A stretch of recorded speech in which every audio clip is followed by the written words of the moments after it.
දුක්විඳීම් හෝ පීඩා හෝ වේදනා යන වචන අද බොහෝ දෙනාගේ හදවතට බියක් ඇති කරයි.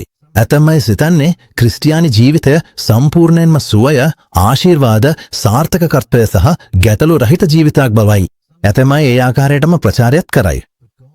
නමුත් දෙවියන්ගේ වචනය පැහැදිලිව කියන්නේ අපි බොහෝ පීඩා හරහා දෙවියන්ගේ රාජධානියට පිවිසිය යුතු බවයි. දිනපතා භාවන මෙම දුක් විඳීම් නිසා කිසිවෙකු ව්‍යාකූල නොවිය යුතුය. ඔබටම දැනෙනවා අපි මේට පත් කරලා තියෙන බව. 1 තෙසලොනිකයෝ 3:3.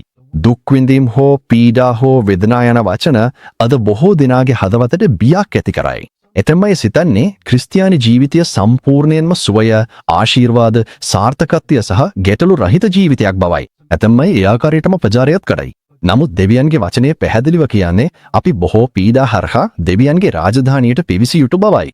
දෙවියන් වහන්සේ පෞලෝස් ප්‍රේරිතයා හමු විට දෙවියන්ගේ සැලැස්ම අනනියාවට හෙළි කළාය. ඔබ දන්නවද යෙවිට දෙවියන් වහන්සේ කුමක් කිව්වද කියලා? ඔහු කීවේ මගේ නාමය වෙනුවෙන් ඔහු කොපමණ දේවල් දුක් විඳී යුතුදයි මම ඔහුට පෙන්වන්නෙමි. ඊට අමතරව පෞලෝස් තම පත්‍රිකා බොහෝ තැන්වලදී තමන් මුහුණ දුන් පීඩාවන් ගැන සඳහන් කරයි. මම සිතන්නේ දෙවියන් වහන්සේ අප ප්‍රේරිතයන් අවසන්ව මරණයට දඬුවම් ලැබූ මිනිසුන් ලෙස පෙන්වා ඇති බවයි. අපි ලෝකයටම දූතයන්ටත් මිනිසුන්ටත් දර්ශනයක් වී ඇත. අපි ක්‍රිස්තුස් වහන්සේ වෙනුවෙන් මෝඩයෝ වෙමු. නමුත් ඔබ ක්‍රිස්තුස් තුළ ප්‍රඥාවන්තයෝ වෙයි. අපි දුර්වලයෝ වෙමු. නමුත් අපි ශක්තිමත්යෝ වෙයි. ඔබ ගෞරවයට පත්යෝ වෙයි. නමුත් අපි අපහාසයට ලක් වෙමු.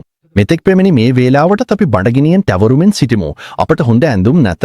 අපි පහර කෑමටත් නිවාස රහිතව සිටිමු. අපි අපගේම අත්වලින් වැඩ කරමින් මහන්සි වෙමු.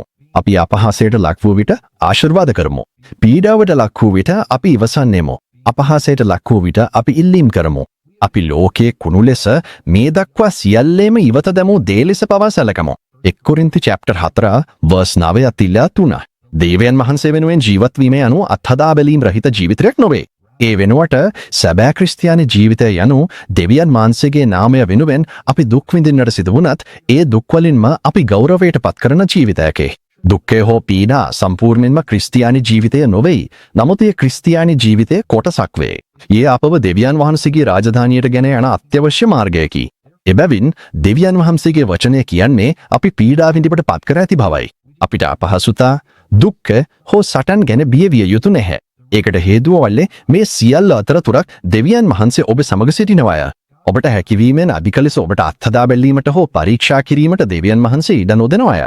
අත්හදා බැලීම හෝ පරීක්ෂාව සමගම ඔබට ඒ ඉවසිය හැකි ලෙස පලා යාමට මාර්ගයද දෙවියන් වහන්සේ සපයනවාය. ඔබ අද මුණ දෙන අභියෝග විශ්වාසයෙන් ඉවසමින් ඒවා හරහා ගියොත් හෙට ඔබට ඒ තැනම දෙවියන් වහන්සේගේ මහත් වාසනාව ඔබගේ මෑස් වලින් දැකිය හැකියි. ඒ විට දාවිත් වගේම ඔබත් කියයි මට පීඩා විඳි මහුණයි එයින් ඔබේ නියමයන් ඉගෙන ගන්නට හැකි වුණා. ඕ ක්‍රිස්තු යේසුස් තුළ දේවභක්තිමත්ව ජීවත් වීමට කැමති සියල්ලම පීඩාවට ලක්වනු ඇත. 2 තිමෝතේ 3:12.